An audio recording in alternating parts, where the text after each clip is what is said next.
Live from downtown Detroit, Local 4 News at noon starts now. Oh, right now at noon, say goodbye to the 70s. We're so close. Things are changing around Metro Detroit as we take a live look here from Mount Clemens, 68 degrees. So we're going to start with your forecast here on, good morning, Brandon, on your Tuesday afternoon, I should say. Yes, because we are in our final hours of enjoying these milder temperatures before we start to get back to reality this fall, Brandon. We say goodbye after today. That's important to know. This is day 5 of 70 plus in a row. Metro Detroit celebrating that. And look how close we are already here at noon. 68 at Metro 69 City Airport. It's 69 right now. Lapeer and Flint 68 in Ann Arbor, where it was noticeably cooler all morning. But south winds are helping, anywhere from 5 to about 13 miles an hour.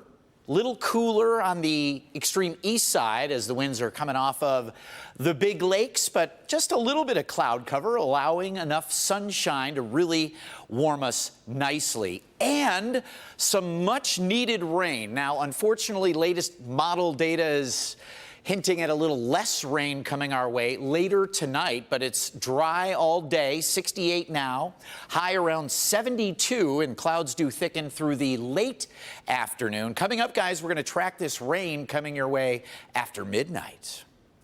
Thank you, Brandon. We do want to get to breaking news this noon. The jury has just started deliberating in the case against 3 men charged with helping in the plot to kidnap Governor Whitmer. Yeah, this all happened within the past 15 minutes. This morning, prosecutors gave a last round of arguments. And in closing, prosecutors say that Joe Morrison, Pete Musico, and Paul Bellar provided land, training, and inspiration for domestic training.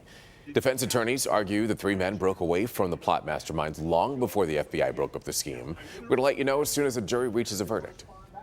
Also just in, a Russian court rejects WNBA star Brittany Griner's appeal against her prison sentence. Griner was sentenced to 9 years in prison for drug possession. She was arrested in February at a Moscow airport with vape cartridges containing trace amounts of cannabis oil. Today, a Moscow court upheld her sentence, but will now take her time in prison before trial into account. Her time in prison already. Into account, that means that she will serve 8 years in prison if nothing changes. Now, the State Department is signaling there may be progress in freeing Griner and Novi's Paul Whelan. Officials say that they are trying to get the 2 out of Russia with a potential prisoner swap. I can say there have been active discussions, including in recent days, but our imperative is to see Paul Whelan and Brittany Griner returned home. We are not going to do anything, to say anything publicly that could impair that ability. And Russian officials have refused to comment on the U.S. proposal. Police are still trying to figure out a motive for a deadly school shooting at a high school in St. Louis. 2 people were killed and several more were sent to the hospital in the shooting at Central Visual and Performing Arts High School. This was just yesterday morning. A 16-year-old girl and a health teacher have been identified as the victims. The 19-year-old suspect was also killed. Police say he was a recent graduate of the school who might have been experiencing mental health issues. All right, so it looks like General Motors is just beginning to rebound from all of those supply chain issues. And today, the automaker reported that profits are up in the last 3 months. So let's get to business editor Rod Maloney joining us now live from that former site of the Palace of Auburn Hills, where if you drive by there, you see a lot of GM trucks in the lot. Yeah, and they're still here, Rhonda, but take a look behind me here. You'll notice that in as much as there are a lot of trucks, dozens upon dozens of them, there is a lot more blacktop in the back of the lot than we remember seeing. This place used to be absolutely packed with trucks, but they have been slowly moving them out and selling them. In fact, we saw a couple of transport vehicles in here looking to move some out today. So that is the good news, and what we're seeing is that it looks like the auto industry is starting to find some equilibrium. Now, let's talk about General Motors sales. Its third quarter net income is $3.3 billion, which is nearly $1 billion better than a year ago. Whenever Wall Street sees that, they're certainly happy with it.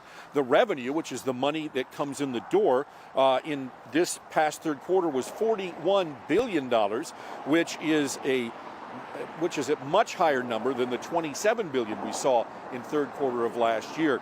So Cox Automotive is saying that General Motors is really doing well, and in fact it exceeded Wall Street's expectations, with U.S. sales up 25%, with 551,000, almost 552,000 vehicles sold.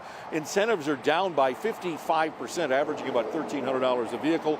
But check this out, the average transaction price, $51,911. That may be one of the highest of all time for General Motors. And those all being important numbers, they're making good money here. And so Michelle Krebs of Cox Automotive talked about where GM is and where the industry is as they go forward, considering the chip shortage problem that they've had. I think you can argue that the auto industry has already been in a recession. We have seen sales pretty low because of supply shortages. So it's hard to imagine that they will go lower if there is a recession. And we know that there is some demand. People are waiting to buy vehicles. Now, there are a lot of people who have been knocked out of the market altogether. They simply cannot afford the high prices. They can't afford the interest rates, or maybe not qualify for that interest rate. But that's something we've seen for some months now. And so what Michelle is saying there is that the auto industry has seen headwinds. They've been tough headwinds, and they figured it out. They've been able to get through, start making some money again. And it's not going to be that jolt that we might expect to see when you see interest rates tick up and demand go down. Right now, demand in the auto industry remains fairly robust. So at this point, General Motors doing well. We expect to hear from Ford tomorrow and Stellantis next week. But as things stand right now, General Motors having a good third quarter. Reporting live in Auburn Hills, Rod Maloney, Local 4. All right, good to hear. Thank you, Rod.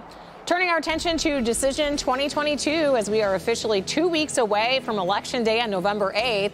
Tonight, the candidates for governor are going to be meeting again for a second and final debate. Governor Whitmer and Tudor Dixon will square off on the campus of Oakland University. Mara McDonald will be there, and we'll have a full recap tonight at 10 on Local 4 Plus and at 11 right here on Local 4 News.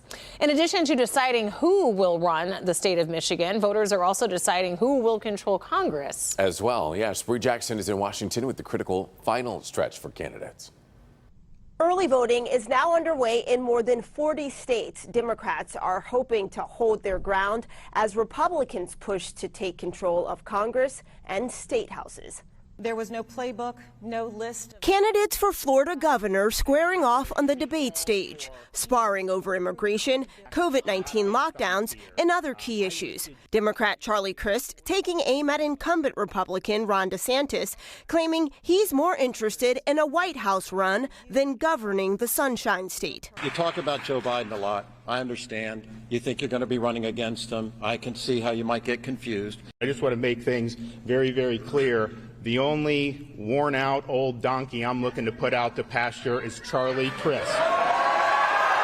Verbal jabs are flying in high-stakes races across the country. Tonight, the focus turns to Pennsylvania and the only debate between U.S. Senate candidates, Democrat John Fetterman and Republican Mehmet Oz. Both parties view the Keystone State as a path to holding majority power in Congress. President Biden stressing that the nation is at an inflection point. I can't think of a more consequential election that I've been involved in. Voters understand the urgency and are showing up in record numbers for a midterm election. What is maybe motivating voters more than anything else is just pure anger. Americans express frustration over issues like inflation, threats to democracy, and reproductive rights. I really wanted to also show my support and vote against things like Republicans overturning Roe v. Wade. I look for a red tsunami in November. I'm certainly hoping for one. Just 2 weeks to go until Election Day. So what's at stake? A Republican Senate could make it more difficult for President Biden to move forward with his agenda. If Democrats maintain control of Congress, President Biden says legislation to codify Roe v. Wade will be one of his top priorities. In Washington, I'm Bree Jackson. Back to you. All right, Bree, thank you. Of course, now is the perfect time for you to get familiar with the local issues in this election. And right now on clickondetroit.com, we've got your complete voter guide there with information on all the local races, along with ballot proposals, deadlines, and a whole lot more. You can find that right there on the election